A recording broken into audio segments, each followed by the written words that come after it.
You want me to read that? First part, yeah. Okay, the following is the agenda for the regular meeting of the Borough of Pompton Lakes, Mayor and Council, a municipal corporation, the County of Passaic. The meeting will begin at 7:30 on July 14th in the municipal building, consistent with the New Jersey Open Public Meetings Act. The meeting will be open for public comments. Public comments may be made at designated times during the meeting and may be submitted in writing to be read aloud during the meeting. Comments to be read at the meeting must be submitted at least 24 hours prior to the meeting by email or to the clerk's office at 25 Lenox Avenue, Pompton Lakes, and must be of a length that can reasonably be read within the time limit for public comment. Okay, thank you. Please stand for a pledge, please. Pledge allegiance to the flag of the United States of America and to the republic for which it stands, one nation, under God, indivisible, with liberty and justice for all. Okay. In conformance with the Open Public Meeting Law, Public Law 1975, Chapter 231, adequate notice of this meeting setting forth the time, date, place, and purpose of this regular meeting through notice posted on the bulletin board, the municipal building, mailed while requested and paid for same, and published in Suburban Trench. Roll call, please. Mayor Sarah. Here. Council President DeLine. Here. Councilman Begg. Here. Councilwoman Kent. Here. Councilwoman Polidori. Here. Councilwoman Riker. Here. Councilman Bennett. Here. With us this evening is our Borough Attorney David Rutenberg and our Borough Administrator Kevin Boyle. Okay, thank you. Under my updates, I just want to update on our COVID response. You know, we've been very fortunate here in Pompton. I got the numbers for the county. We are 73% of vaccinations over 18, which is a pretty high number. Could be, I think, in the top 2 or 3 of the towns in Passaic County, which is really nice to see that the residents are listening and taking heed. You know, the virus is still out there affecting children, still spreading around. So the more people we can get vaccinated, the better we have a chance here. So I thank the residents for doing what they had to do and doing a 73%, and hopefully we'll get that even higher. Okay, can I have a motion to open the meeting for public comments? So moved. Council President Devine? Second. Councilman Bennett, all in favor? Aye. Against? Anyone from the public like to address? Seeing none? Okay. Yeah, yeah. I can't see behind me, I don't know if he's ready. Randy Hinton, 443 Montclair Ave. Just on the resolutions, before you pass them, number 4, number 9, and number 10. Just an explanation. 4, 9, and 10. Special item of revenue. You want to do it on that, Kevin, or you want One to do it? agenda, right up on the front table. Number 4, this is part of the, as I've been mentioning for a while now, the federal government approved the American Recovery Plan. The Borough of Pompton Lakes is going to get $574,000 this year, another $574,000 change next year. This allows us to bring $350,000, give or take, whatever number off the top of my head, into the budget, so we can use it for our programs to provide grants and aid to our business district. And then the rest of the money is going to go into our surplus account for the Borough of Pompton Lakes. So that's for that. I don't feel a little less than this, so that's about my pay grade. Number 8. No, you said 9. No, 9. I'll do 8 and 9. 9 and 10. 9 and 10. Well, 9, right now, the county just struck the tax rate, and we're not getting tax bills out by Friday, which you gotta come out by Friday to make the due date, that was the tax quarter because the bills weren't being mailed Friday. All right, so it's not, the 10th is not the final date for, It'll be whatever it is on the resolution. okay, number 10? Yeah, there is. The newest one. It's the newest one, has it, yes. Resolution of the Borough Council of the Borough of Pompton Lakes, Mayor to hold harmless agreements. Okay, so that, It's I can for talk the about event, that. Kevin. There's a pig roast this Saturday, and our attorneys had asked to have a hold harmless part of the insurance, and so he didn't get that piece, but it's this Saturday, so we had to get it on the agenda for now. Okay, just curious about it. Speaking for the Shade Tree, we just recently had our Shade Tree meeting on Monday. And, through the correspondence going back and forth between Shade Tree and the council and the administrator, we had a nice conversation with, Council President DeLine, and, we all seem to be pretty cool with everything. Was mistakes made on your part, on our part? Yes, there were. And bury the hatchet and go on. We all understand where we're at. And I want to say it was an excellent meeting that we had with Councilman Devine, and we're fine with it. He said he could help us out with what we were requesting, and we're good. So I just want to thank him for... And we discussed the meeting, and look, we're not here to, we think the Shade Tree does a great job. So we're not here to make it any harder for you guys or for us. Mistakes were made on both parts, no question. And Kevin has said this all along, if we get extra money, or the budget comes in different for this project, and we have extra funds, the first thing we're going to do is put more trees in with those extra funds. Right. So that's not something we're against, it's just we have to fit it into the budget. Yeah. The only question I will ask for the Shade Tree is, let's remember it's a whole committee, so everybody should be on the same page. Correct. When there's any kind of correspondence. So I don't want Shade Tree members calling me and saying, I didn't know about that. Right. So that's something you guys internally should work on when you're talking. Right, well, there's only the four of us, and if we missed one, then that was our error. So, like I say, errors were made, and but we're pretty good with everything, and good. We're a happy group if we get our bucket truck. We just had a recent storm. There's a lot of limbs hanging, and the DPW could have used it for limbs that were hanging, and for limbs that are laying on power wires. Of course, we couldn't do anything anyway. We would have to call JCP now. But it's a useful tool. The other aspect about shared services, in a correspondence on your Facebook page, Mr. Mayor, there was a discussion, and it was talking, and one of the respondents came from Bloomingdale, that they have a bucket truck, and they could share services, and said that they had shared the bucket truck with Pompton at different times. But the aspect of Bloomingdale also with a shared service with the street cleaner. During the last flood, the love of my life was at 195 Pine Street. And Pine Street, once the water receded, was nothing but dry dirt. And it was like that for a long time, because with shared services, of course, Bloomingdale is going to use that piece of equipment in Bloomingdale first. Well, not necessarily, but yeah. And then we get it. That's what happened during the flood, after the flood. And even with the bucket truck, with the storm that came through that affected us and Bloomingdale, they're going to use the truck for themselves first. So with the shared service, we could end up being second fiddle. And that's what happened with the street cleaner, and could happen with the bucket truck. But it was nice of the gentleman to offer it to us. So, we're going to have a discussion with Al, but I don't know what the feeling would be, but he would have to send himself and a crew with him, and I don't know if that's something they plan on doing. Well, I don't know how they work it. He says they had lent the truck to Pompton Lights before. For hanging signs and things. I don't know how they work it before. I don't. We have no members in our department that can do it. They're not trained. That's true. So nobody in our department, That's true. No, well, we can train them. if they want to get trained. We can't force them to be trained. We just trained 17 police officers in boat handling. And they wanted to be trained. That's the difference. How was that, Terry? Thank you. Thank you. Anyone else from the public like to address? Seeing no one, can I have a motion to close the public session? So moved. Council President Devine, Councilwoman Caladori, all in favor? Aye. Against? Okay, approval of minutes. Motion to approve the following minutes, regular meeting minutes of June 23rd, 2021. Can I have a motion? So moved. Council President Devine. Have a second? Second. Who was that? Jennifer. Jen? Councilwoman Caladori. All in favor? Aye. Against?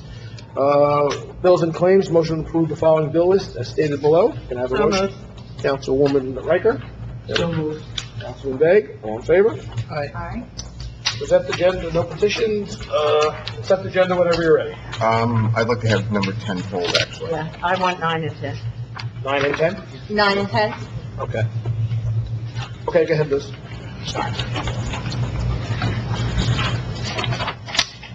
Whereas the Mayor and Council of the Borough of Pompton Lakes has reviewed the consent agenda consisting of various proposed resolutions, whereas the Mayor and Council of the Borough of Pompton Lakes does desire to move resolutions for individual action from that agenda, now therefore be resolved that the following resolutions on the consent agenda are hereby approved. Resolution 21-193 through 21-200. 200, yes. Can I have a motion? So moved. Councilman Begg, Councilwoman Riker, all in favor? Aye. Against? All right, 9, I thought he'd give an explanation, but does somebody have a question? Do you want me to read it? Yeah, sure. Resolution 21-201, deferring due date for third quarter property taxes. Somebody, My issue is not what Kevin described. My issue is the drafting issue. okay. Okay. And David, if you would follow along with me, I assume, that when you get to the last, be it further resolved, I'll wait till you get there. I am there. You're there. Okay. All third installment tax payments received after that date. I think that date needs to be either referred to in some way, because you have an August 1st here, and that's not what you mean.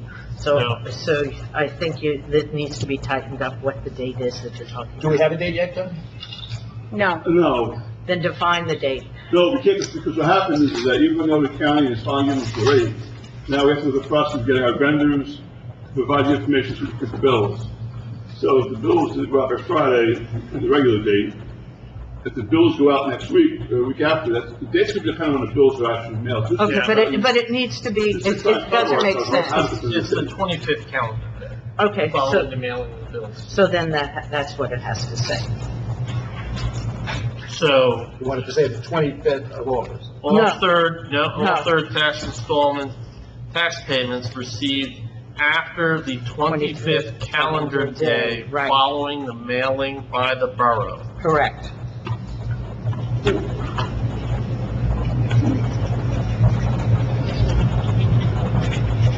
I'll have that. Thank you. That was my issue. Okay.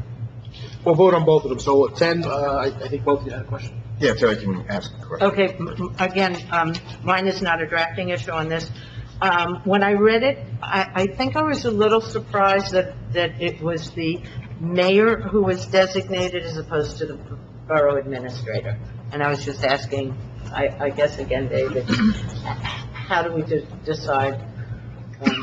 That resolution was provided by our joint insurance fund, so that's, Yeah, I and was gonna the say. council, it wasn't our decision, that's what they recommended. So the joint is the one that recommended the mayor as opposed to the borough administrator? Look, anything I can take my name off of. No, I know that. I didn't think I'd get any quarrel from you. I was just curious how that evolved. Okay, so that was straight out of the joint. Yes. Okay, thank you. That was my question. My question on this, I know it's for the pig roast, specifically. However, it's very broad, and I was just wondering, because it's a resolution and not an ordinance granting the mayor these powers, is it something we're gonna have to pass on an annual basis? Because it's not specific to that one event. It seems to encompass anything, any hold harmless agreements. So it's PRYO this time, but who knows what happens, it might, the Lunar Fest. We've done this before, and it's always per event. Now, I don't know if it reads differently, but, It's an event-by-event resolution, as I understand it. right. I think it's per event. Okay, but I'm saying right now, the way it's written, it's very broad, it's not specific to each individual event. It's Is just, that a problem, or should I don't have the resolution, we fill it so, out? Right? Here it is. thank you. I don't have a problem with it either way. No, I get what you're saying. Yeah, But- no, but it should be, if it's intended to be It's a one-time event thing. specific, Yes, it is. we should be clear that it is event specific. The reason why we're doing it has to do with the liquor liability. Right. Yeah, That's the concern. Because when Craig read the insurance binders from different vendors, it said relative to an agreement with the borough. So this whole harmless agreement is what we need to make sure Sure. these other people are bound by the... Yeah, I don't think he's asking. I think he's asking, where does it say specifically for this event only? I said, well, it doesn't. It It just doesn't. says, it just says you for all hold harmless. So do we want to add for specific to this event? Yep. I think we want to say, what's the event? It's a pig roast. But you have to be more specific. PLRYO pig roast.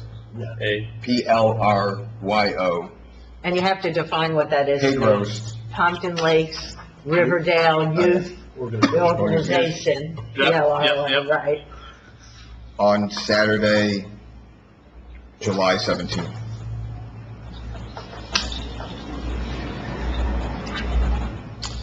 So Liz, Yes. why don't we say, in the now therefore be it resolved, that the mayor, do we want to add Kevin in, No. or the business administrator? Good, so when they knock at my house Saturday night to arrest me, Not two birds, one stone here. Is hereby authorized to execute on behalf of the borough a hold harmless agreement made necessary by the use of the borough-owned land and/or structures in conjunction with the Pompton Lakes Riverdale Youth Organization Pig Roast, scheduled to take place on Saturday, July 17th, Okay. 2021. Does that work for everyone? works for me, work for you? Yes. Okay, yeah, that's fine, yeah, you're right, it shouldn't be a blanket statement. Sorry. Liz, we okay, you got that? Yeah, I'll listen to the recording. Okay. Okay, so now that we heard that, let's, vote on resolutions 21-201 and 21-202. Can I have a motion? Motion. Councilman Devine, Councilwoman Riker, all in favor? Aye. Against? Okay, introduction for second reading.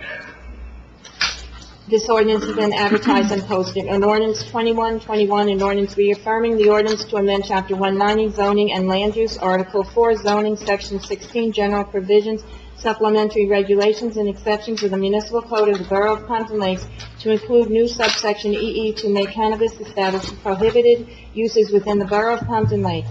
This allowed the planning board the opportunity to review and comment, which you all received the response from the planning board.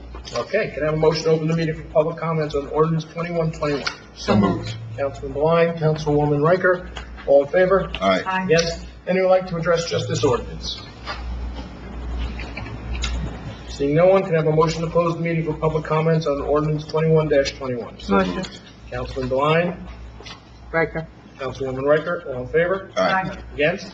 Motion to approve ordinance 2121 for final adoption. So moved. Councilman Devine, Council President Devine.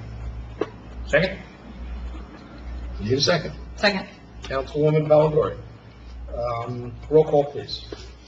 Councilman Brennan. No. Councilman Begg. Yes. Councilman Deline. Yes. Councilwoman Kent. Yes. Councilwoman Polidori. Yes. Councilwoman Riker. Yes. Okay, thank you. Now that I pulled out all my stuff, I lost it. There we go. Sorry about that. I got it. Okay. Okay, under my report, I'll start with tomorrow. There is a EPA meeting on the future cleanup processes that are being done on the DuPont property. It is a Zoom meeting put on by the EPA. If anybody, is it on our website? I haven't looked. I didn't see it on the website. Is it on our website? I don't believe so. I don't think so. All right, we should get it up there if we can. And if anybody's looking at getting that contact information, please call Borough Hall. The meeting starts at 7 o'clock tomorrow night. Or are welcome to listen. And the representatives from the DEP and the EPA will be on that call to answer any concerns or questions about that. I do have a note here from the Girl Scouts Silver Award. They are looking to donate PPE equipment, masks, shields, and wipes to any organization that is looking for them. So if any organization is in need of those things, please contact myself or our clerk, and we'll hook you up with the right people to do what they have to get that. Thank you for that offer, and I know, people are always looking for that, so hopefully somebody will take them up on that. We've had some bad weather the last couple of weeks, and I have to say, even though we did have some tree branches come down and some people did lose power, unfortunately, the DPW did a very good job, along with the shade tree, in getting everything done. The DPW did go out the next 3 days and picked up the limbs on top of the garbage, on top of recycling. And I drove around every day, and they seem to do a good job. Now, I was in constant contact with Jersey Central, the contact I have there. And as we all know, when power goes out, they put it in a hierarchy system of who's going to get what fixed when. When small groups of streets go out, 10, 12, 15 residents, unfortunately, they go to the bottom of the list, and they go to the top numbers, 1,000, 600, 500 people. I did stay on top of them because I did get a call from our OEM director in one of the houses. The reason the whole street was out is because the electric panel pulled off the side of the house, and they had to get an electrician, the homeowner had to get an electrician to fix that. It really wasn't fair that the rest of the street was out because of that, and it was a couple days they were out. It was, going on the 4th day now that they didn't have power. So I said, look, I want you to come down here and cut the line to the house, put the power back onto that street, and then the homeowner will have to do what he has to do. And they did listen, and they did do that. So, we can work with them as best we can, but when you have a big storm that comes across the whole state, they're triaging what's being done. And I know it's uncomfortable, and I know it's difficult, but if small areas are out, we're going to have to wait. I know some people don't want to hear that, and I will stay on top of them as best I can. But I know one of the residents said to me, and it was a good idea, why don't they have teams in areas that handle the areas, not by the load? And I asked him that, and he said, because we send all available manpower to the biggest outage we have at one time, because we want to get them up first, and then we move down from there. So that was the answer I got from them. Jersey Central, I can tell you, and the people that have been on the board here a while, they've been doing a better job the last couple years. A couple years ago, it was horrendous. Power went out and sometimes stayed out for a long time, and we never saw a truck in town, and they never got involved. This new gentleman that I'm dealing with, he seems at least to listen. We can call him in a day or night, and he'll respond to me, and he will get back to me when there's a concern or a question. Again, I think Randy mentioned it. If a line comes, if there's a tree branch on a power line, nobody in town can touch that. We can't touch it. Shade Tree can't touch it. We can't hire someone to come in and take it. It can only be Jersey Central Power and Light.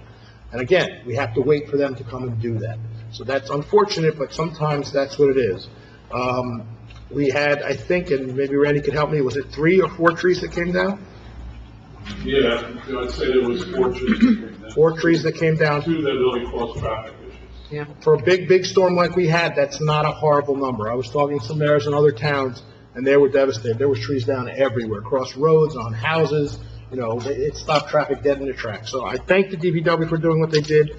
We brought guys in at extra hours at night to work that night to take care of it. Shade Tree was right there. This is why we have these groups and committees to work and do what they got to do. So I thank them for all that. And that is my report. Council President Dolan. Thank you, Mayor. Let me start off. I attended the Shade Tree meeting this past Monday. I'm not really going to add anything that Randy didn't already cover. Again, it was a very productive meeting, so positive steps forward and continue to move things forward. I just want to let everybody know that there is a bid concert tomorrow at 7 p.m. at the library. It was the rescheduled concert from July 1st. This past Sunday, I attended the Elks Car Show with the mayor. Like this year, but still a lot of great cars, some pretty cool things to see, and everybody seemed happy to be there. Again, another step towards resuming some normal events there. Want to congratulate all the winners. The same day, I also attended the trails maintenance event. We removed a couple trees off of the yellow and yellow-black trail. A lot of hard work by Councilman Vennon and the other 9 volunteers that attended. So trails look good overall. A lot of hard work going into them even throughout the summer. As I mentioned at the last council meeting, Sustainable Jersey was holding a grant webinar event. We had applied for a $10,000 grant to do some habitat restoration, some riparian plantings along the Ramapo River. I am pleased to announce that we did receive that $10,000 grant. We're one of 8 that received that grant level this year. So again, our Flood Advisory Board did a lot of good work putting that grant information together and getting it submitted. So we have the next 2 years to kind of work on that. And then finally, as we were sort of discussing, just want to let everybody know, PLRYO is having their pig roast this Saturday, July 17th at 5 p.m. You can sign up at plryo.org. It's a great sports organization that supports football, cheerleading, field hockey, lacrosse for our children. So supporting them helps support our kids in town.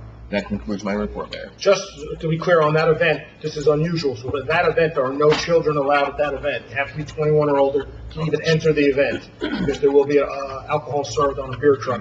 So no kids are even allowed to show up to the barbecue, so we keep that in mind. There will be a police presence there, that they have to pay for it to have people there, and you will be asked to leave if you bring children, so keep that in mind, please. I'm sorry, Jim, before I get to you, I forgot to bring up, we have a little situation that I think some of us are aware of, that the Elks had a festival last week. It was called the Lunar Fair, and I guess it was well received. I was not there, but, many, many residents and many, many people were there. They never applied for a permit that is needed. They never let the police know about the event. They never contacted the health department. So these are all big mistakes, and we all make mistakes. We're going to get past that, but they want to have another event June 23rd. Similar to the one they just had. July 23rd, I'm sorry. And the problem is we don't have another council meeting. They haven't even put in the permit request yet, but I'm going to throw it out to the council, my solution to it, and then you tell me if you're okay with that, so we can kind of pre-approve it now in case they put in for this, because we do not meet again, and if we don't, then they couldn't have the event. So my restrictions going forward are going to be, they must show proof of health insurance, of speaking to the health department about all the things they need to do with selling food. If they don't have that, they can't have the event.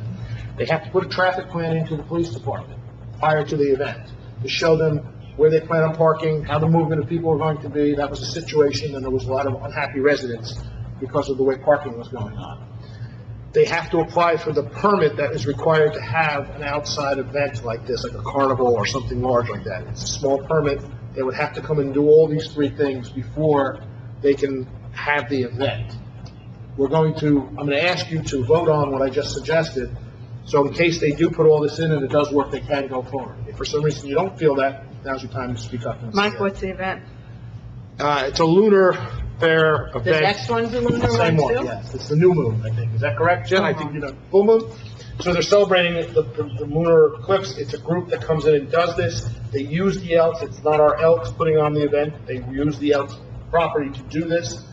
The situation, unexpectedly, a lot of people showed up, and we didn't know about it. And of course, our police weren't prepared for that. And we can't just pull patrolmen off of the road to go handle traffic. So it becomes a situation where we have to call somebody in and get somebody to come in. It's a whole thing. And there was a motor accident that was unfortunate, and there was a lot of parking in front of driveways and things. So it is a Lunar Fair event, and everyone should have a pamphlet in front of them. So I'm going to start with Eck, and just tell me how you feel about it. I'm okay with it, Mayor, yes, Okay. Joe? I'm fine. Yes. Terry? I guess what I'm trying to get a sense of, basically the Elks is just renting their property, Yes. their building? It's like a fair. They had tents, they had people selling things, they had food, they had people dressed in costume, alcohol is served outside. That's part of the process. If they were to serve alcohol and get caught with that, they would lose their liquor license at the Elk Club. It's an outdoor event. It's an outdoor event, yes. I'm trying to get a sense of to what extent it benefit, I'm trying to do a benefits burden analysis in my head. And I'm trying to get a sense of, you're bringing in a lot of people from out of the area, a lot of crowds, a lot of traffic, a lot of expense, and I'm trying to figure out, and the benefit to our community is? It's the benefit for the Elks. They make the funds off of that to run their programs, which are community-minded programs. Okay. I think we gotta watch it. We do. No, I agree with you. I think, because this isn't the Elks doing something for our community. That's correct. This is bringing a lot of people into our community. It's not benefiting our downtown, it's not benefiting any of the things that we traditionally do. So, it seems like there is, acceptance amongst others, and you can finish polling those on this side of the dais. But I think we really have to watch them, and I really wouldn't give them a second chance. I agree with everything you said, actually. And in the future, just speaking with the mayor, in the future, they would need to obtain the permit.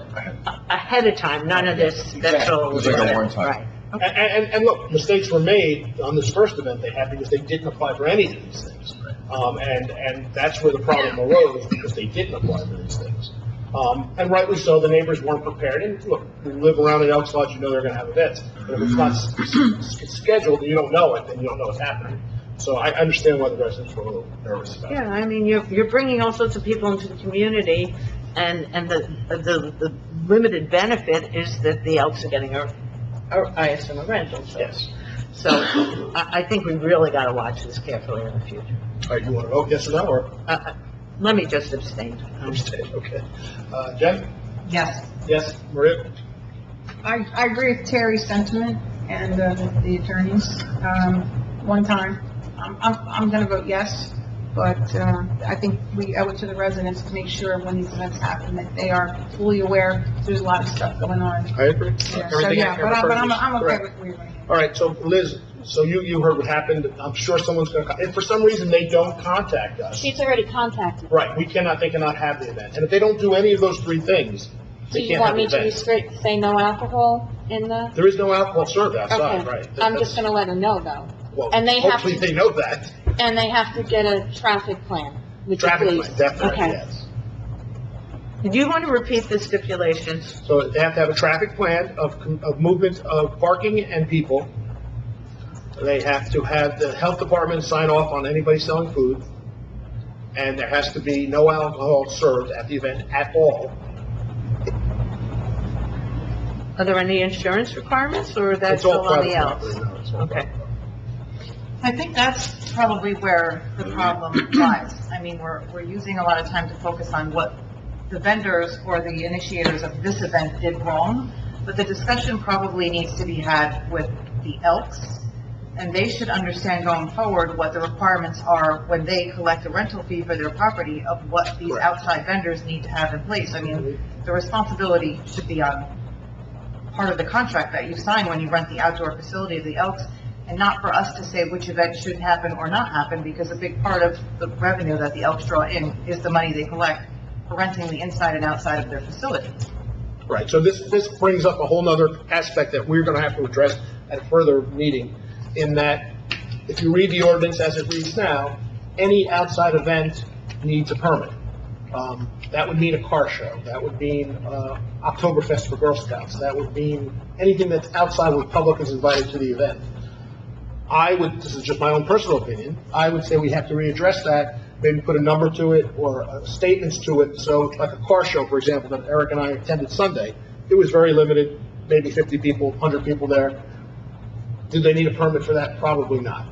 Okay, if that event though had 1,000 people, I would think they would need a permit. So that's something we're gonna have to address through the ordinance committee and then back to the attorneys to readdress that. But as it reads right now, any outside event requires a permit. Now, the permit is only $10, I think, right? I have to look, I'm not sure if it specifies, I have to go through the ordinance. But just to answer your question, the chief of police did address it with the Elks. He did speak directly to the Elks to let them know that these actions have to take place before they Okay. can. Because I don't think it's on us to decide which events the Elks can and cannot have. Yeah, I think that they he should did have protocol in place for who they rent their property to, and it should be the same thing every time.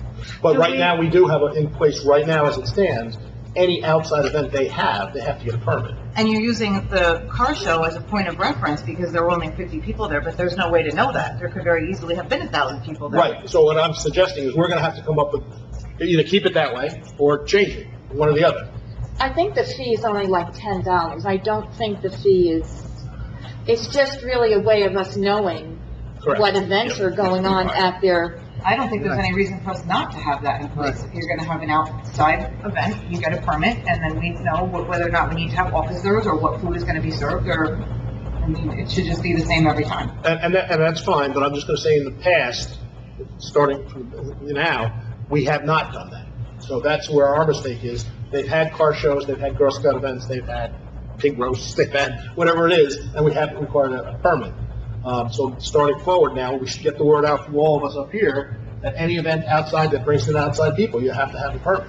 Do we have a change in leadership at the Elks? Many times, yeah. Okay, and my other possible suggestion is, and we're using the Elks as an example, but it's not exclusive to them. In the event that they have a contract with their outside folks, like this Lunar Fair Association, perhaps the contract that the Elks is using, their template, needs to be shown to our council to assure that those three elements that were just announced by the mayor, that Liz is writing down, that they are in the contract to your satisfaction. And as we're revisiting this issue, perhaps that's someplace that we make sure we have consistency throughout the Is that something borough. we can do on private property, you think? We can ask them to, we can't compel them to, but, it'd be in their benefit to do that. Yeah, if that's something we can look at, Yep. yes. Okay, so we're all good with that. Mayor, I'm sorry, what, yeah. what, I understand the else, but what about another venue? Same thing. Same, No, any thing. So outside like the event that brings in VFW hall. people, anybody that's bringing in people, and this is where it's gonna get sticky. That invites the public to attend. So say somebody has a Halloween festival at the VFW, and they're inviting outside people, they're gonna need a permit for that. So in the past, they did not, Or a cornhole even though they tournament. needed it, or a cornhole tournament, good example. Well, Those most- kind of things, but in the past, they did not ask for The permit. carnivals, and a lot of the events, whatever, if an organization sends me something, that's what I'm putting on the agenda. And that's how I put it on the agenda, because an event, an organization notifies me, and I immediately put it on, like the soapbox derby, or that's always on there, if they let me know, but I had no idea this was going So on. let's use the soapbox derby. They've never applied for a permit, right? No, but they sent me a request, and that went on the, Right, but theoretically, they need to get a permit. well, once you approve it, if you want me to officially do permits, Well, I that's what can. I'm saying, the ordinance says right now, you have to get a permit. I think we need to spend some time thinking about Right, that's what I'm the saying. difference between events that are hosted by the town for the town and events that are hosted by an organization renting their property for a public event. Well, the events, no, so like, the soapbox derby is not us. That's not a town event. That's not a rec event? No. No, it's That's it's the a Boy Scouts. Scout event. But that's It's a not Boy the Scout town. event. Right, that's But- not a town. But there's a difference between, the VFW holding a fundraiser for their own internal group and an organization renting property for an outside vendor. But we can always waive the fee, I'm not worried about the fee, but I'm saying they have to apply for the permit. I just don't want us to become too burdensome for our organization. I'm just going by what the ordinance says today. We can change the ordinance, but today, anybody who's inviting groups from the outside in, for any reason, except a town event, has to get a permit. But a de minimis permit fee and the ability to waive if we Correct. want Yes. Correct. is the trigger that allows the police in particular Yes. to know that something is going on in town. And I think I that's agree. really what we need to not lose sight of some of the Correct. key And aspects. Eric brought up a good point. 2 weeks ago, there was a cornhole tournament. I don't know what, 50 people were there. Wasn't a big deal, parking was no issue, everybody had a good time. But theoretically, they should have gotten a permit to let us know that that was going on. We knew because it was publicized, if you're following it, but the town itself did not know. So that's where the difference is. And it's something we'll have to address moving forward, that's all. But So- right now, we're just talking about this event, because it's Right. next week is the event.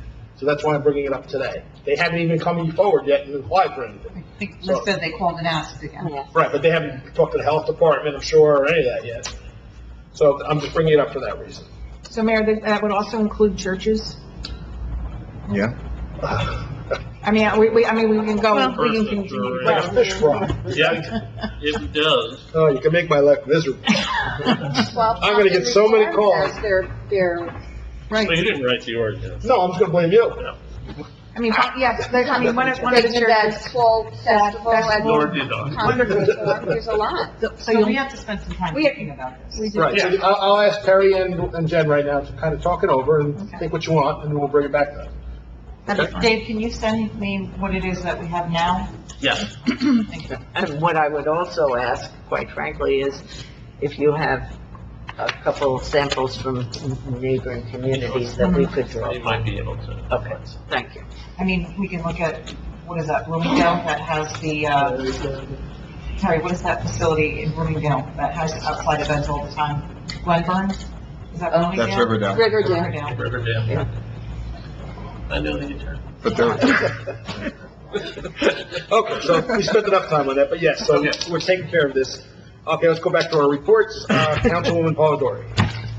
So I have a very short report. On Monday, I was invited with some other members of other councils in New Jersey, as well as mayors, to attend a tour of the Apothecarium dispensary in Maplewood, which I felt a need to see, especially in light of this being a topic of discussion recently and up for final adoption tonight, just for my own point of reference to see what the process looks like. So I was invited to walk through, from what you see as you walk through the door as a medical card holder, all the way through where deliveries are made through the Sally Port and the security system. I, and along with everyone else there, had numerous questions. And as I expected, you know, a lot of questions along what they think the transition from medical into recreational will look like for them as a facility, how that will change their structure, what that means, what the timeline on this is going to be from their perspective on what they can expect from the state. And as I expected, there were little to no real answers to anything because no one has any of that information yet. There's a lot of speculation. So I did leave there feeling comfortable that as a council, we have made the right decision to be cautionary and watch the process as it evolves. But I did feel comfortable in doing my due diligence and taking the time to actually walk through the facility. So that, and only one other thing I want to ask, I have a question, actually, this is not something I'm reporting on, but I would like a little bit of clarification in regards to our town pages social media policy, because I have some questions as to who is responsible for sharing content, how content is supposed to be shared. Is it open to anyone that's a volunteer that has access to a page? Should it be going through a specific channel for approvals? Is it the responsibility of the liaison? So there's some disconnect in how some of the groups are running and how some are not. So you could... I'll start. You want me to start? I'll start. Oh, okay. All right, so yeah, so the way so unfortunately, you know, the last thing I worked on with Joe, our old attorney, was this policy.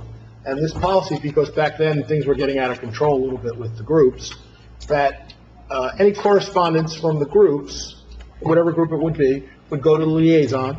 The liaison would then send it to Mike Corelli, who then passes it through myself, Kevin, or Liz to get an okay to publish that.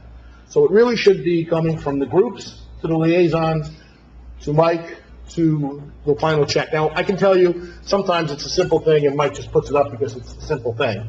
Sometimes, and Kevin can vouch and Liz can vouch, she'll say, hey guys, do you want me to put this up? It doesn't make sense, should I put this up?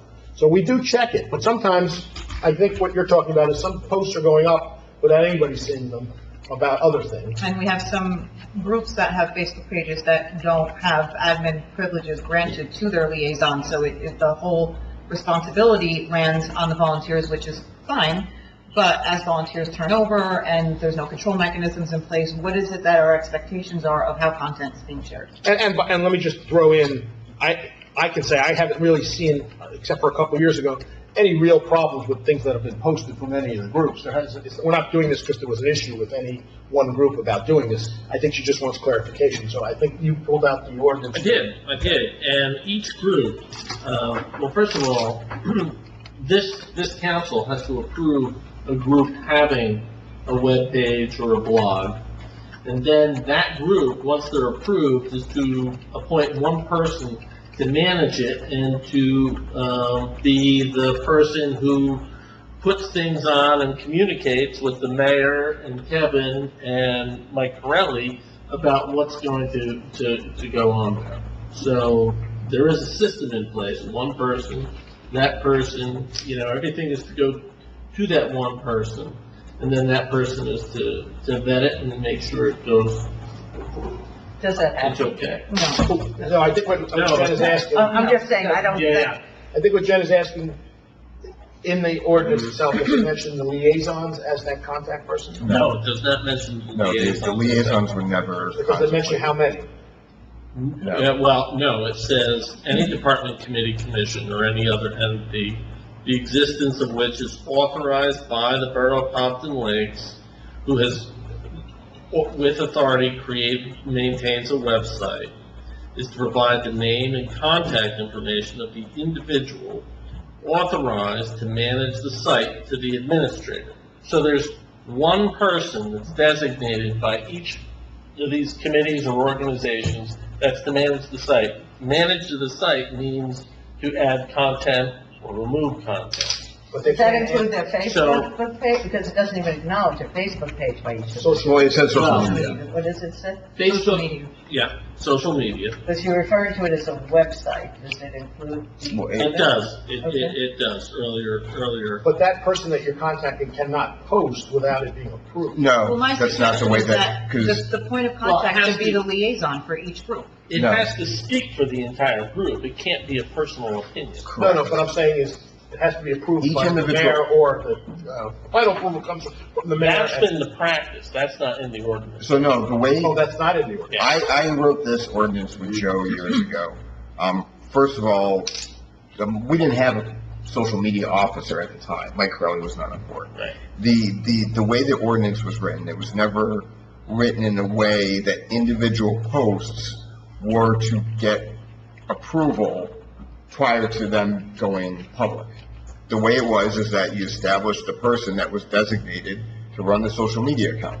Once you've approved that group and that person to run the social media account, there are certain requirements that they have to represent the borough in such a way not to cause any problems. You don't run it for your own personal vendetta. We've since expanded it because I think Mike Corelli now has administrative rights on every social media account, or should.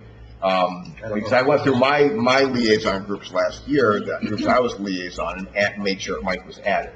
So if there's a committee that doesn't have Mike on as some admin rights, they need to do that. But it was never set up in a way that individual posts have to get permission prior to them going post. Once we've approved that individual to do the posting, and we've approved the group to have that page, they are approved for that purpose, to make those posts. Okay, so I think what Jen is asking though is those people change. Those people change, and if they change, then they have to go through the process of updating the administrator, who that person is, and things like But that. we now do have someone that fills the role that Michael Corelli fills, and I think we need to revisit this. Right, that's probably true too. I think we need to revisit what it is that what we're expecting going forward. Who's Yeah, going to because be responsible, how we're going to assign responsibilities. My concern is that, there hasn't been a problem now, but people add people to Facebook pages, and it's not that someone would post something that's malicious or inappropriate, but everyone has a different way of posting things, a different way of sharing content, and I think it should be going through one point of contact, and that should be Michael, if that's what we've hired him to do. Well, Michael, so the end result is not Michael. The end result is myself or Kevin. Michael does 90 or 85% of the yeses because it's simple stuff. But if it's a questionable thing, he doesn't have the authority to just post it. Like, there's been some questionable things that people have asked him to post, and he's reached out and said, Well, that's on the borough Facebook page. Well, there is No, no that's oversight right now. There is no that's on oversight. regular So Facebook pages. Oh, okay. we need to update it. Yes, we need to address it. Yeah. We need to address this. Because Michael is not, he's not a full-time employee, first of all, and he doesn't have the authority to say yes or no. He gets nervous himself. Kevin, tell me if I'm wrong, about saying, should I say yes or no to this? I don't know what to say. So I think he wants the pressure off him. He doesn't want to make those choices. Well, that would be the other thing is, and I would caution the idea of having individual posts being pre-approved prior to them going public. I think that's going to become way too burdensome for any one individual person, and that's why we wrote this ordinance the way that we did. We're entrusting these groups to represent the borough. They are one of our volunteers. Every time that they go out in public, they're representing the borough. We've entrusted them. This is another way that we're entrusting them. So I don't think we want to go in this direction, that if you want to put up a post, you have to email the Pompton Lake social media officer, the mayor, and Kevin to get permission to put up that post on your Facebook page. Well, It's going to get out of control. It depends, though. It's gonna get out of I'll use an control. example. I don't want to pick on Shade. I'll pick on Shade. Say she says, this road is closed because the tree came down. They can't say that. They can't. No, absolutely. There's certain pieces of information they can't say. Right, and that's been. They're not empowered to say whatever they want And I think to. that's what Jen is saying. By no fault of anybody's mistake, if they say something like that, Right. the borough is held responsible for saying that. If someone says, well, they told me it was closed, we have to address that. So I think that's where I think, Jen, if I'm wrong, is that what you're talking about? Well, I mean, I see posts that go up on pages that I know go up without anyone seeing them ahead of time or the liaison even being aware of them being made. I think there just needs to be more oversight, that's all. So, I would say, what Eric's saying is, that we keep that person, whoever that person is for each group. They should at least, and this is what will change the ordinance, send it to the liaison to the group, who then at least knows that it's going to be posted. So if it's shade tree, he would just send it to you and say, look, I'm going to post this about this, and if you see no issue with it, then he posts it. If you have an issue with it, you say, hold on, let me reach out to the mayor or Kevin and say, make sure this is okay. And then we do that. But it should be every person who's in charge of every group have a say. Like, Maria should know what's going on in environmental if someone's posting things in environmental. So if she doesn't get caught off guard that something's posted that she didn't know about. I think that's what's happening right now, and I think you have people that are posting certain things they participate in, and it doesn't cover all of the activities of the group, and some people post things that they do, and some of the pages have more than one person posting things, and I'm just not sure why it's operating like that. And that's not the way No. even our current ordinance envisions it being operated. All right, so let's revisit that also. So you guys will be busy for the next 2 weeks. And again, this is not against any one group, and I think every group is doing pretty good management of their groups. I don't have an issue with that. And I can remember years ago, we had a situation with something that was posted by one of the groups that was wrong information, and, residents read that and thought we as the town posted that, when we actually did not post that. It came from a group. So we just have to have a little better control on it, that's all. I think that's what we're looking at, and, we can all talk it out once they come up with a plan and work with you. Yep. And, we'll discuss it up here and see how we feel about it when it comes through. Is that okay with everybody? Yes, thank you. That is my report. Okay. What do we got? Councilwoman Riker. Thank you, Mayor. My comments are a combination of a few questions and a few statements. Real easy one. I've been asked who is performing at tomorrow night's concert. Does anybody know? A band. A band. I was able to answer them. I don't know the name of the band. I could probably find it out. Sharp Edge? Sharp Edge. Thank you. I can tell you it's sponsored by Capitagua. That I can tell you. Okay. Okay, thank you. I have some good news to report, Mayor. How's that? Good. Do you remember a council meeting, back, one or two meetings back, you shared the name of a contact person at the cable company? Mhm. Well, we personally were having, problems with cable company, and Like everybody else. it wasn't internet, it was TV problems, and TV problems in this day and age go straight down to the bottom of the pile. And, every time we would call, my husband would get a response, well, just bring the cable box, just bring it. And he stood in lines and finally said, I'm not standing in lines for another cable box. This isn't a cable box issue. So I said to him, I have an idea. We're going to try with this phone number that the mayor gave us. Well, not only did we have problems with the cable line from the street to our house, not only it had nothing to do with the cable box in our house. We had crews, we had responses, and everything has been fixed, and it was over a year worth of problems. So, thank you. And I wish they did that to everybody. I mean, I don't understand why you have to go through the fight and the hassle to get things done. It's just not right. And they sent us, the fellow who was there on one of the teams was very responsive. Yeah, very good. And he said to me, well, we're not normally here, but I was told by somebody I better get this right. So I just want to... Again, I thank her for giving that number to the public. It's posted on our website, I think, and it's on our door. And it does work. Other people have told me similar stories. But I also hear the stories probably weekly from people who said, I'm fed up calling the 800 number, telling me either they hang up or they tell me something that's not right, or they tell me it's a box problem. That's something they need. And I've told her, I've had a meeting with her, and I've told her, you need to fix that part of it, the education of the people that are speaking to my residents, because they're not doing a good job. And people are very fed up with that. So I'm glad that it helped. I'm glad it worked. Anyhow, I just wanted to share some good news.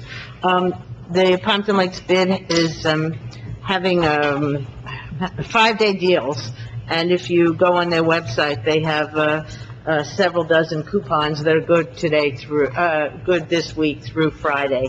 And it's very widely subscribed to in terms of discounts or special promotions at many of our businesses, so check it out if you're not aware of it.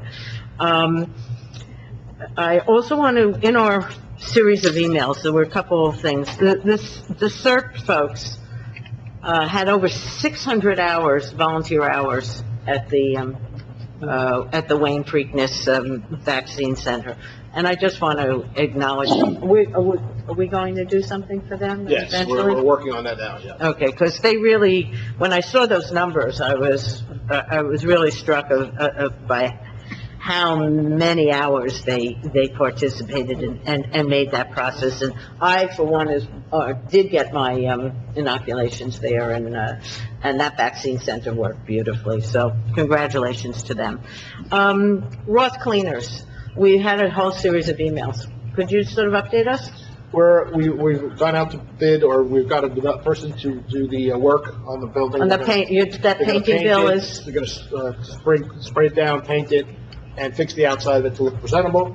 And then I'm still working with the EPA to go inside and do what they got. okay, so the painting bills and stuff that I saw, that was for the It's on the agenda, yeah, let's that do was it. for the outside of that building. It's the outside front, not the inside, that's the Just- facade, taking the sign off, and cleaning the whole front up. And I know we talked about, we can't get in to fix the curtains yet, right? I'm working on that. Okay. I gotta work on that. Okay. I just want to make a comment about the lake. And I know this is something that we have not had success with in the past, but I think this is the time to bring it up, and maybe we have some new blood on the council, and maybe we have some other ideas. If you drive around town, depending on what vantage point, there's like a line down the lake, and our side of the lake is treated and looks nice, and the Wayne side looks atrocious. You know, you've got green on one side, you've got clear lake on the other side. And in the past, we've had no success in trying to get them to participate in the Solitude folks who come and treat our lake. Do you have anyone have any ideas or any thoughts about how we could, because now is the time in July and August where it's like someone drew a line down the middle of the lake. What we can do to try to enlist their aid so it doesn't look like that. Well, I can tell you, I spoke to the mayor of Wayne, and he jokingly said, "You want to treat it." But he said his issue is, he can't just pick our lake, he would have to take care of all the lakes in Wayne to do it. And that's where he feels it's not. But that's not true. Packanack Lake and Pines Lake are completely private associations. I lived in Pines Lake, and we paid a significant community, they didn't call it a tax, they called it a membership fee, but it was mandatory. So if you didn't pay your membership, that there was a lien placed on your property, and before you ever tried to sell your property, you had to clean up that lien. So Packanack and Pines Lake are not really an issue. This lake situation's different from those Yeah, but there's private other lakes. lakes in Wayne besides those two. There's Tom's Lake, which again is, I don't know what Tom's Lake looks like right now. But, and Tom's Lake, again, there are fees to join and stuff. This is different. This is a different situation. Good. Do you have any ideas? Says that you pay fees. Yeah. Okay. Many years ago, when the Pride group was operating, we went over to the Wayne, Mayor and Council. We went directly to them, and they said exactly what the mayor just said. If they start with one lake, they're gonna have to do them all. Even though they all pay different fees, and then some of them are private, they felt that they would not be able to justify why they would be spending public monies for certain people and not for doing it for other lakes. That really was their attitude, and hasn't changed. Well, we went further. I don't know if you remember, Maria. We went further. The Pride group literally knocked on the doors of some of the, we went with flyers, and we knocked on the doors and said, look at the line. You need to go to the council. They don't care about us. We don't vote in Wayne. You need to go to the council and say to them, this is atrocious, because those are high-paying homes in that cul-de-sac there. We didn't have much success with that, and, We have not. It's a shame. Same thing with Oaklandside, too. it's really a shame. It's really atrocious. So I really didn't know I'm bringing it because now is the time, and I just didn't know if it was something worth trying again, because Pines Lake and Packneck Lake are not the same situation. And, It's unfortunate Wayne doesn't want to take part in it, and so does Oakland. Oakland has turned their head on the whole thing, too. well, I guess, I don't know how things, can someone help me? I'm not quite sure. Once you go past the bridge, do we have that same demarcation line? Yeah, if you go where you park the boat off Colfax and Oakland side Right. there, yeah, it's great over there, yeah. So then there's nothing, okay, I'm having trouble explaining what I'm... Yeah, there's You're talking no, about Lakeside Bridge. you're talking, she's talking, I'm talking about if you go Yeah. into Oakland, where the parking area is there, it's in Oakland, but it's on the lake. Okay. Yeah, Yes. yes, it looks the same way. Okay, but that's a different look than, okay, I'll stop here. I'm just bringing it to your attention. I don't think it's something we Look, I'll should, entertain any ideas that. yeah, I don't think it's something that we should just sort of say, oh, well, then they're not going to do it, because it really I think seems, Wayne has a ton of money, it wouldn't be a big deal, but. anyhow, that's, I'm not throwing Wayne under the bus. no, but I can. One other thing, there was something in our packets, it was from Sue Scavone about pending, grants. And, it's referred to as a Safe Routes to School grant. And, she said it's pending, and it's open for several months. I know at times we talk about grants that we probably won't get. Does anyone have more information on I this? don't know anything about it, Kevin. On this Safe Routes to School grant? Because that really seems like right up our alley in terms of, we don't have busing in this Eric has town. some Yeah, it's a state DOT grant. It's used to promote, pedestrian safety, focusing mainly on routes that school children use to walk to school, to elementary and middle school. Once kids get to high school, they figure that that's out. But you can do infrastructure improvements associated with it. You can do programming, things like that. I know I've already sent a couple emails with some ideas on some opportunities based off of what we had done through our Complete Streets implementation plan.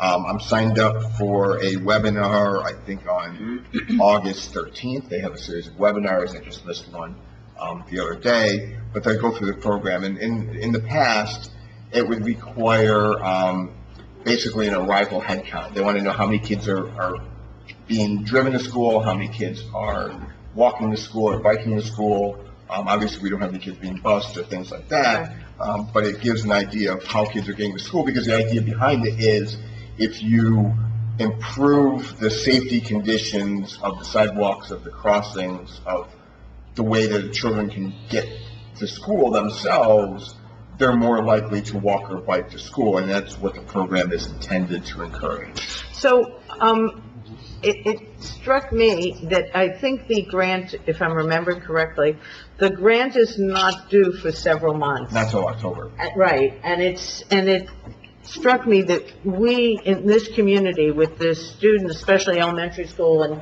middle school, walking and biking and stuff, it seemed like we were really a very good candidate for it, and I'd like to make sure that this grant application is given some Kevin, do you know if serious... we applied for that?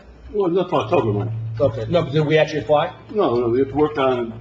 Oh, so you have to apply in October? The deadline for deadline is application Oh, is okay, okay, so October. we have time, yes. So I guess I'm expressing, it seems like there are times when students will say in the packet, well, we might apply, but it's probably not going to come our way. This one seems like it might really be, that we're well suited for. I think it's well suited for us, and I think because of some of the previous work we had done with the Complete Streets policy, with the plan that we have, with the Street Smarts campaign that we did 2 years ago, I mean, we look like a very active and engaged community relative to promoting pedestrian safety. So my question is, when she fills out these grant applications, since you clearly have more knowledge than some of us up here on this topic, does she run any of this by you to see if there's anything else you can add to I it? can ask her. I mean, we've had those conversations on other. Because I think, it just What's going to have seems to like, happen is, once we determine if there is a viable program, then let's go to the engineer and for the design, let's just do a road program, put the design phase in, and what you're doing.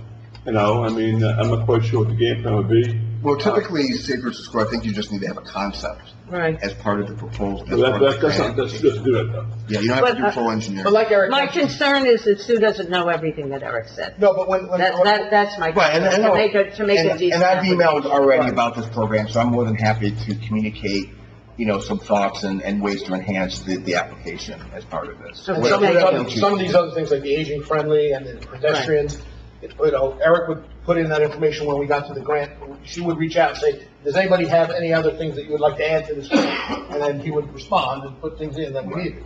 So I'm sure she'll do that also. Okay. This is one I'd like you to keep your eye Yeah, on. absolutely. Okay, thank you. Okay, Mayor, that's my report. Okay, thank you. Councilman Bennett. I have no report, Mayor. No report, Mayor. Nice. I like that. Before we go to Councilman Begg, I forgot to mention, we did have a meeting today with myself, the attorneys, administrator, the engineer, about the paving on Colfax. I'm very upset about how long this is taking, and so is everybody else at the meeting. We're going to take some steps to make this happen sooner, we hope, than later, but, you know, they have to be responsible for what's going on there at this point. You know, we're waiting 6-8 months now to get this done, and there's no more excuses. They've reached their end on excuses. So I think, hopefully, fingers crossed, they'll understand that and move forward. But if they don't, the next steps will have to be taken, unfortunately. And we'll just leave it at that for now. Councilman Begg. Thank you. I received the Pompton Lakes Riverdale First Aid Squad report for the month of June 2021 from Chief Ken Razzi.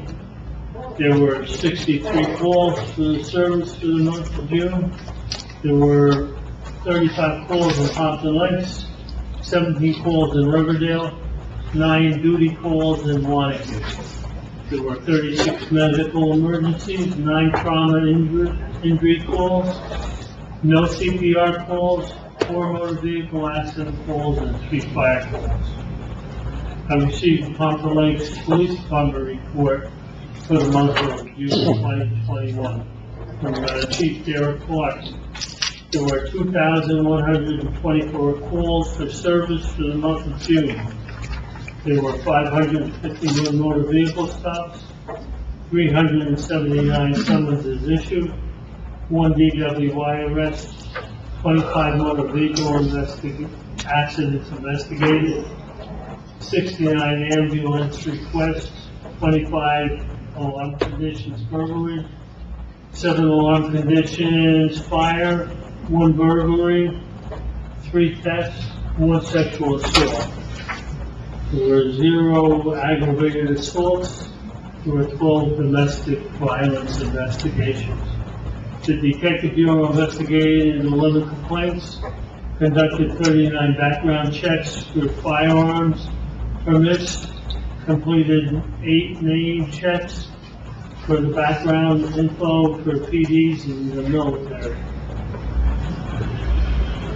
Search Supervisor Debbie Ross reports that 13 had a total call of 53.25 hours for the month of June 2021 and 610.25 volunteer hours so far this year. Most of that going to the Wayne vaccine plan. I received the Pompton Lakes Fire Department report from Fire Prevention Chief John Keating. He reports that there were 29 alarms for the month of June 2021 and a total of 159 alarms for the year so far. And that's my report. Thank you. Councilwoman Kent, you got 2 motions there? Yes, sir. Good evening, everyone. A motion to approve request to waive borough fees for the Pompton Lakes Elks Lodge 2021 Pool Tab Games application. Borough fees for 2020 Pool Tab Games were paid from January 1st, 2020 through December 31st, 2020. Pool Tab Games suspended on March 18th, 2020, did not resume in 2020 as a result of the COVID-19 restrictions. So just before we vote, I just want to clarify what's going on there. We're waiving the fees only because they paid the fees for this last year and weren't able to do it because of COVID. So instead of returning the money, we just kept the money and then we put it towards this year's fees. We don't normally waive their fees, this is just an example. Okay, can I have a second? Second. Councilwoman Polidori, all in favor? Aye. Against? Okay. Okay. A motion to approve request for Cub Scout Pack 9038 to close Hirschfield Park between Ramapo Avenue and Arcadia Road from 9 a.m. to 2 p.m. for the Soapbox Derby schedule for Sunday, August 15, 2021, from 10 a.m. to 1 p.m. Pompton Lakes Riverdale First Aid not on duty? They're not on duty, They're not on Yes, duty. they're not. Okay. because they couldn't go down the hill. You can't get the ambulance out without running over them. If they- So they don't want them on duty when they're doing. Okay. Police to assist with traffic control, traffic cones, and barricades. Board of Education confirmed no events or activities are scheduled at Hirschfield Park. Notify police, fire, first aid. Can I have a second? Second. Councilman Bay, all in favor? Aye. Against? Okay. Okay.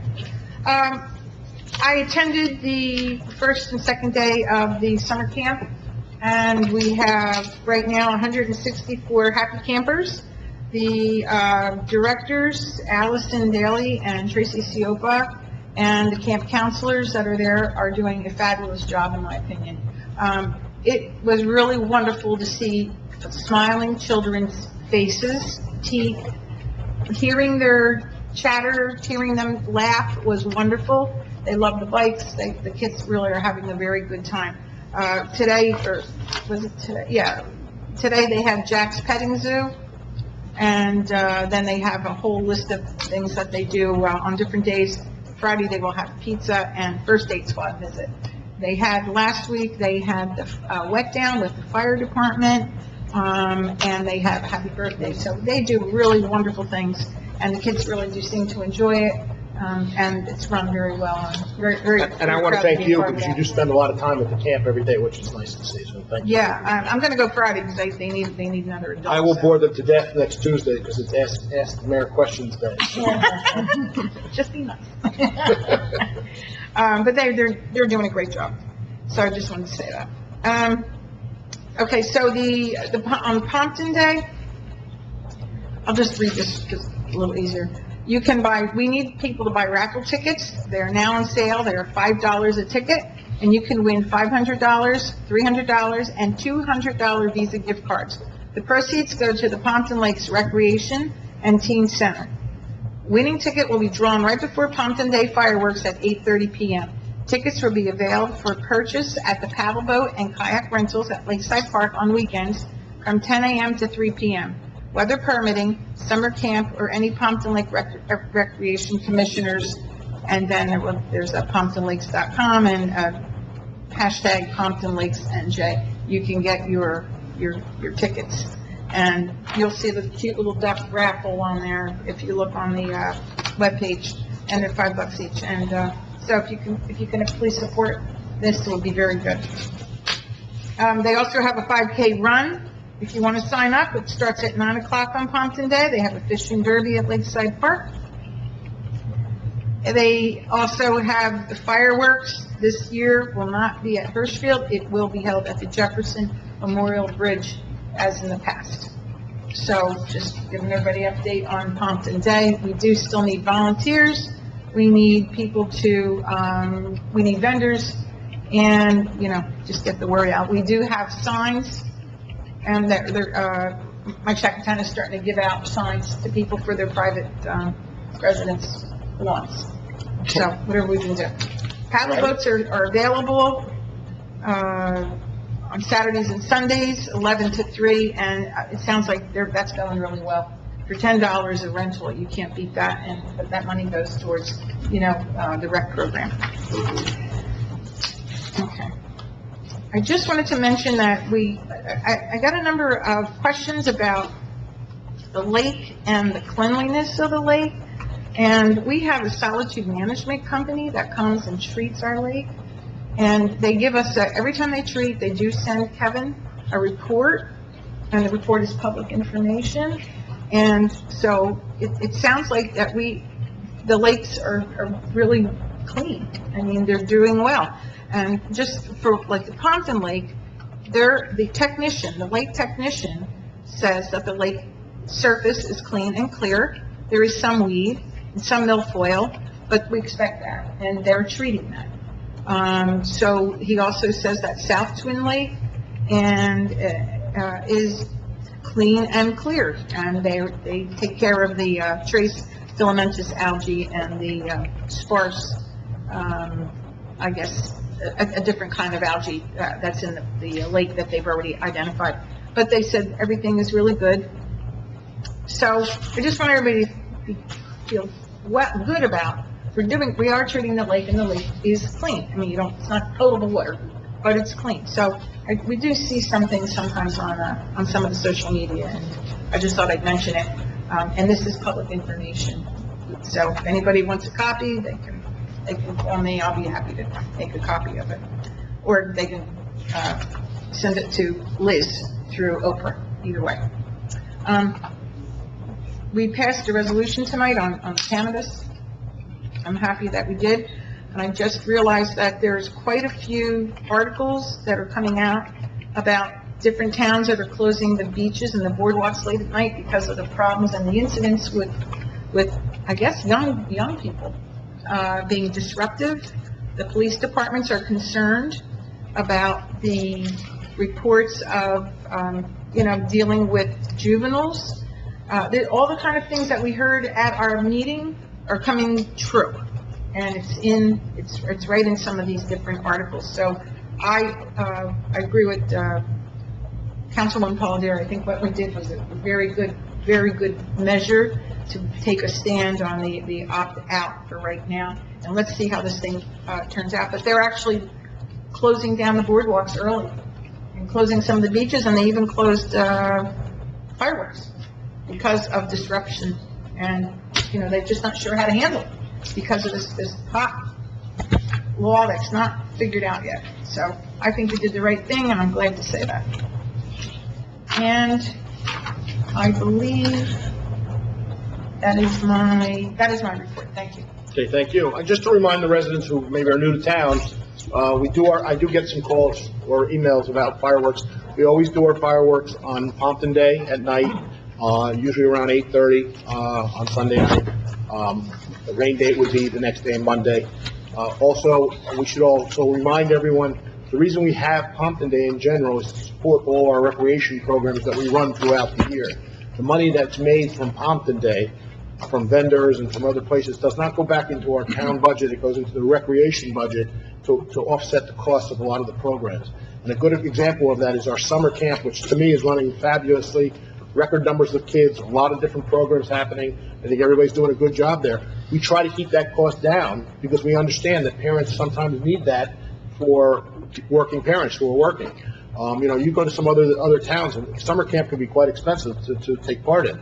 We have a pretty reasonable price here for our summer camp, and that's where it gets offset from Pompton Day. So Pompton Day is a great festival. It's great for the town. Lots of people get out, you talk to your neighbors, but it also, at the end of the day, is to make money for our recreation department, which is important. Really? No. All right, special reports. Mayor, just to follow up on what you had mentioned about the Colfax Avenue project, we have drafted a notice of intention to declare the contractor in default. We're just waiting for the project engineer to confirm that there's nothing in that declaration of default that runs afoul of the state grant requirements. So I'm expecting we'll get that out tomorrow. And just so the public understands, that's a very unusual occurrence. It doesn't happen very often that we have to go after a contractor for not doing what they're supposed to do. We're pretty lenient. Kevin works with them as best he can. But this is just dragged on too long. If we didn't top pave Colfax Avenue last year, that road would be non-existent at this point a year later. So, luckily we did pay for that to do that. But this is unexcusable at this point to make a year to pave half a road.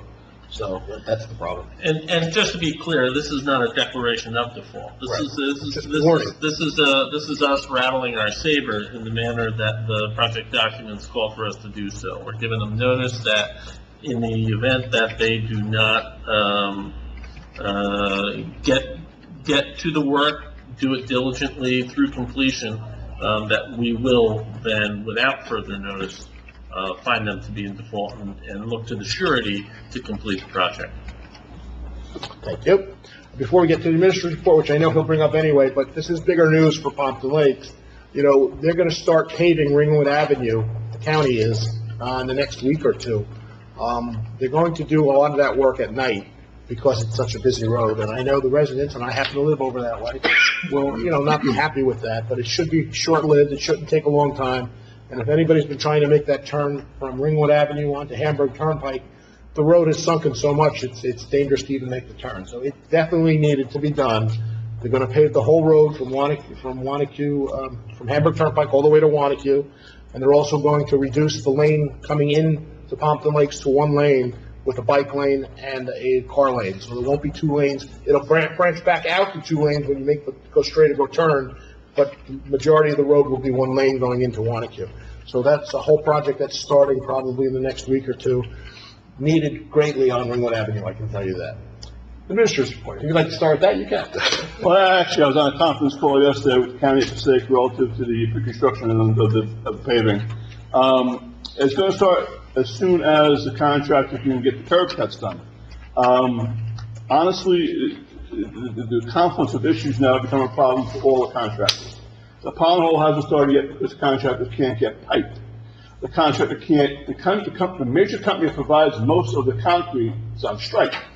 So now the company who's going to try to do Ringwood Avenue curb, and it got curbs, trying to get another vendor on behalf of the county to do that project. So this is all going to trickle down. So the bottom line is going to be, I'm not sure if they'll be paving in 2 weeks, but they'll be paving soon once that's done.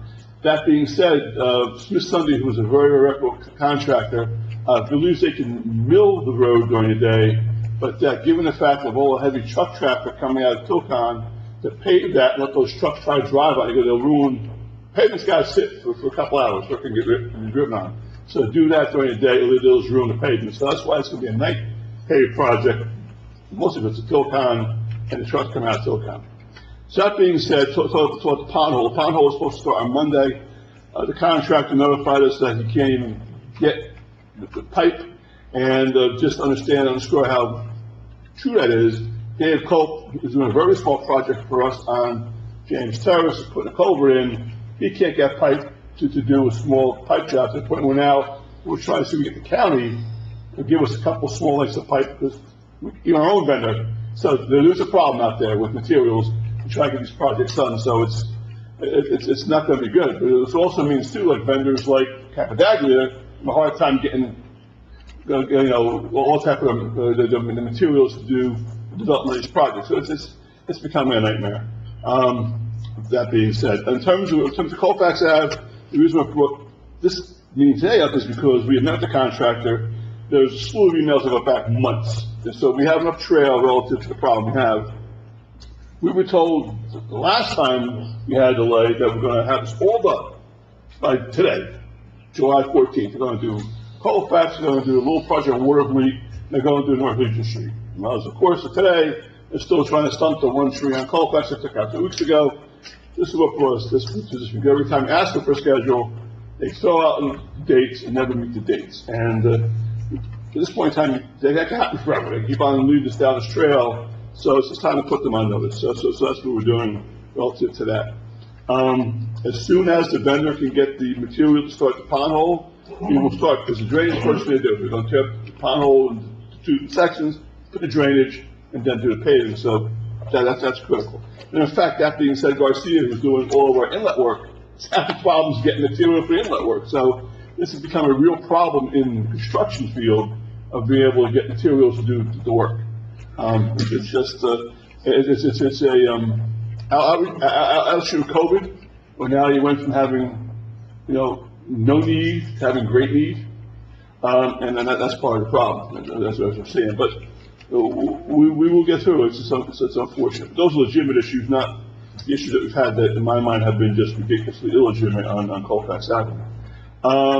Relative to the Willowfield project, we did finally get a hold of Dennis Contoys at Land Use.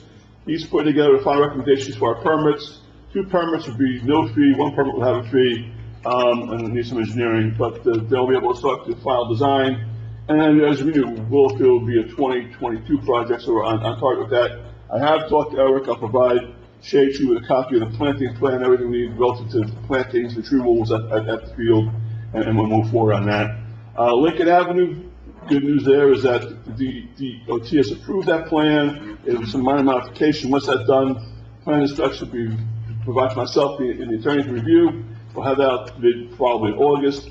Again, hopefully all material problems will not be a problem, and we'll get that paved in September. Again, we have a good contractor, like I told Congress Smith Sunday, those kind of people, they're in, they're out, they do a wonderful job, they know their job, so hopefully we'll get a good contract on that project.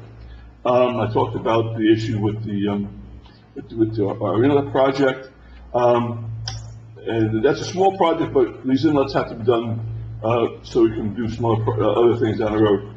I received an audit copy today. Audit came out very well. We only 2 comments in the audit this year as compared to in the past.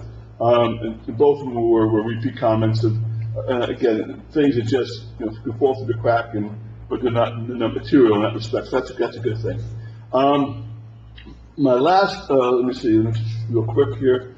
Lincoln Ave Phase 2, we have the engineer's estimate for our grant application of $716,000, probably the largest grant application put in for DOT funding. Lincoln Avenue gets funded will go from when we end on Riverdale Road, this project, all the way to Lakeside. So it's a big stretch of land, but that would be nice, and the state sees the funding close to full cost, so we can deal with that. We had to split in half because it was not enough funding. That's what we work on down the road. As you recall, back in the early part of the year, we realized that we inherited A1 auto body.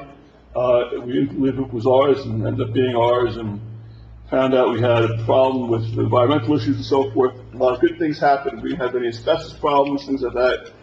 The cleanup of the chemicals that are there, everything else was completed. It's a cost of about 21 grand. The high was like 45,000, so I'll be happy with 21 grand. Then once that's done, we can then look to demolish that building and determine what we want to do with the site. That is finished, manifests are in, and now I have to talk to our consultant as to where we go next relative to demolition of the building. And last but not least, if you thought the pond hole was an expensive proposition at almost $900,000, I talked to the fire chief today, and the new fire truck will cost us $1.5 million. It went up from the last time I talked to you. It's about $1.5 million. Don't talk to me. Don't talk to If you. you want to know what's going to happen to a capital budget in 2022, I'm not really quite sure. But that's a lot of money. It's not a bells and whistles vehicle. The concern we have is that we can't wait too long. I'm trying to find out if the vendor is part of one of our co-ops. If you have to bid it out, that's going to take a whole other situation. And we're still 2 years out on this. What? We're still 2 years out on the. Yeah. The issue is, and talking to Jay, is that cost, again, it all comes cost of material, post-COVID. The cost of metal is going up 2 or 3% a month. So the issue is that we want to try to just get in, somehow lock ourselves in, whether we bond it right away or what have you, to at least stop the bleeding when it comes to cost. Because otherwise, if we wait too long, that 1.5 million can easily be 1.6, 1.7, just because of cost. So I have to work on that, but I want the council to understand, it's a big ticket item.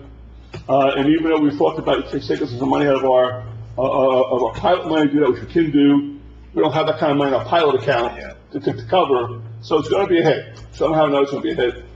That's gonna be a bucket truck. It's going to be a bucket truck, right? Now again, there's not a lot of bells and whistles on it, but the machine in and of itself will allow better utilization by the firemen themselves relative to the truck. Like right now, when you come up to a fire, and you have our stick out there, you need to put the outriggers out. You need 3 or 4 guys to put the outriggers out. Make sure everything's level. This is a touch a button, it figures out, levels everything out.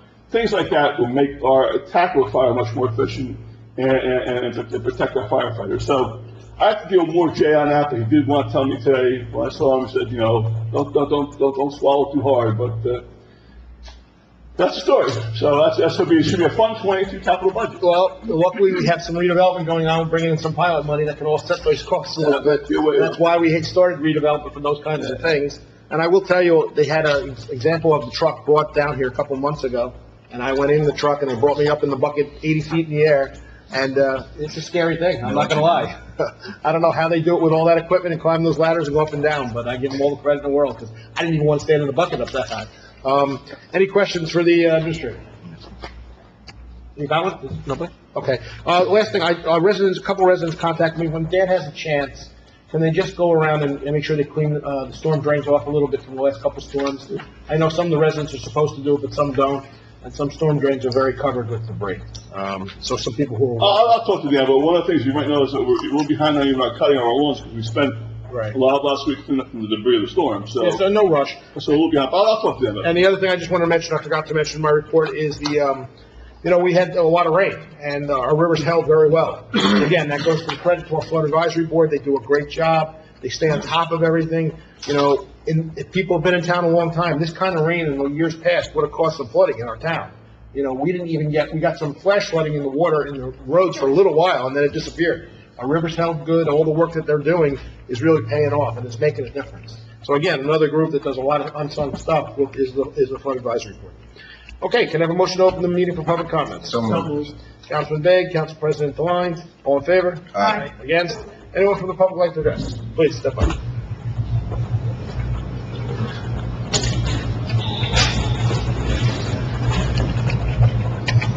Good evening, Mayor and Council. Dean Seal for 180 Whitney Ave. Just got a couple of things I'd like to address the mayor and council. Number one, ordinance 2121 was, to me, a very important thing. I'm glad it passed. I was a little surprised it was not unanimous. We talk about raising money, just like you said, and having, trying to redevelop our town. With the chatter that's been going on over this whole ordinance, it kind of strikes a nerve for me as a resident, taxpayer, and I believe my family's been here since probably in the early 50s. It's a great town. We've taken a lot of pride through the years. Pompton's been a huge earmark in the county of Passaic. No matter where you go, Pompton Lakes is mentioned. It's like the hub. So with that being said, you can't build in a lot of areas. I think the redevelopment, although some people disagree with it, it's a great thing for the town. It brings in hopefully hundreds of thousands of dollars of tax revenue, and it maybe help offset our future here in Pompton. I'm just glad that there were some people that wanted to become council members, were against it, were for it, and I don't understand why you would have one or two dispensaries open, maybe make it $40,000 a year on a dispensary if they make about $1 million, versus a couple of $100,000 for redevelopment. From what I understand, the pilot program would really start to crumble if you start putting dispensaries in, because there's, I believe, a range and a motion of how far they could be versus, schools and everything. So it all comes together. So for that, I really applaud the mayor and council for that adoption. Secondly, you're 100% right when you say that they're having problems with the kids. And we could thank our big movement, defund the police and all the changes that came down and how we even handle juveniles. You're not even allowed to ask a juvenile's name. You're not even allowed to ask him if he's doing it. And if he is, and he's out in front, you can't even go and tell his parents. Explain that to me. I know that's not your responsibility. It's a crazy thing. So by opening up these areas and having this come in, it creates a huge issue. Until some of that changes, I'm just glad it's not here in Pompton Lakes. So for that, I applaud you all. The second thing I wanted to comment on, I was listening to you earlier. I think the whole idea of getting, that ordinance and getting permits for private property is a slippery slope. I think it's unfair if you're an owner of a property that you have to start to do all this stuff. To me, it comes right down to even homeowners. If I want 300 people in my backyard to play a band, am I going to have to go and have a permit? It's a private property. It's no different than if I own the Elks property and said, I'm throwing a party. I think that's something you guys should really look at. Well, just remember, though, that's how it's written right now. So I'm agreeing with you, but I'm just listening to all. To me, it becomes an open array and major issues if gone down the way. And then last but not least, I do want to say that, as I said in the beginning, I take a lot of pride in this town. I know a lot of helpers and volunteers through the years in this town has made a difference. We do have a rec department that's unbelievable in the time and all the work that they put in and the effort. But I do want to make a couple comments. Because we are the face of Pompton Lakes, and no matter where you go, you see, the rec program doing this, the teen center, the day camps, all that stuff. I happen to go down there a couple times. My wife is down there. I helped her with a few things, and I was quite surprised with the content that's down there. The workers are using old, what looks like, and I'm just going to use the garbage pick chairs. Nothing matches. Plastic tables. There's no tents. The bathrooms were atrocious. I did see one of the bathrooms that were held together with some zip strips for the backing. Now, yes, they all work, and maybe we're only using it a couple times a year, but my feeling is we take pride in how we present ourselves with everything we do here in this town, from fire trucks to ambulances to the face of this building. I don't think it would be a lot of money to look into maybe composite walls for the bathroom, replacing a toilet, maybe even, and it's not expensive, eventually doing some sort of coating for the inside of that garage, epoxy coating. And why I say that is, we have floods, we have water, we have some crap. Very easy to keep clean after you do that. When you have concrete and it's porous, it's a pain in the neck with a hose and everything.